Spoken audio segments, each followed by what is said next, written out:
फक्त 10 मिनिटात ही मिठाई तयार होते। सर्वात आधी साखरेचा पाक तयार करून घ्यायचा। 1 वाटी साखर घेतली, त्यात पाऊण वाटी पाणी घातलं तर गॅस चालू करून मीडियम फ्लेमवर पाक तयार होण्यासाठी ठेवून द्यायचा। आता दुसऱ्या भांड्यात 1 वाटी मैदा घेऊन त्यात 2 चमचे साजूक तूप घातलं आणि मैद्याला पूर्ण चोळून मिक्स करून घेतलं। मग गरजेनुसार थोडं थोडं पाणी घालून घट्टसर पीठ मळून घ्यायचं। ही मिठाई एकदम झटपट होते आणि खायलाही खूप टेस्टी लागते।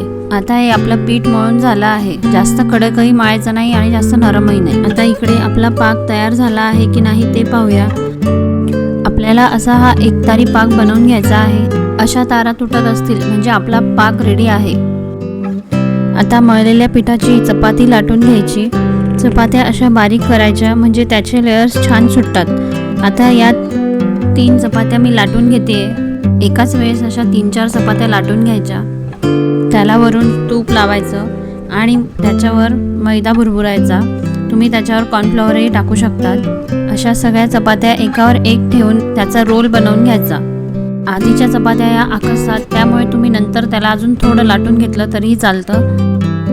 शेवटची चपाती ही माझी थोडी छोटी झाली आहे। त्यावर पण आपण तूप लावायचं आणि त्यावर मैदा भुरभुरायचा आणि मग रोल वळून घ्यायचा।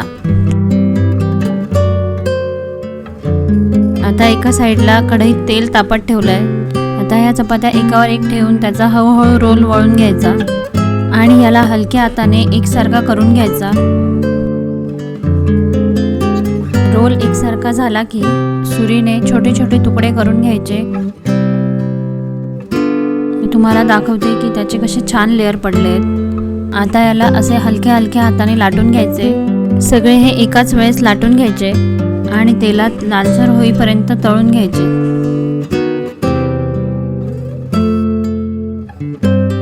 याला आता एका प्लेटमध्ये काढून त्याचं तेल निथळेपर्यंत ठेवायचं।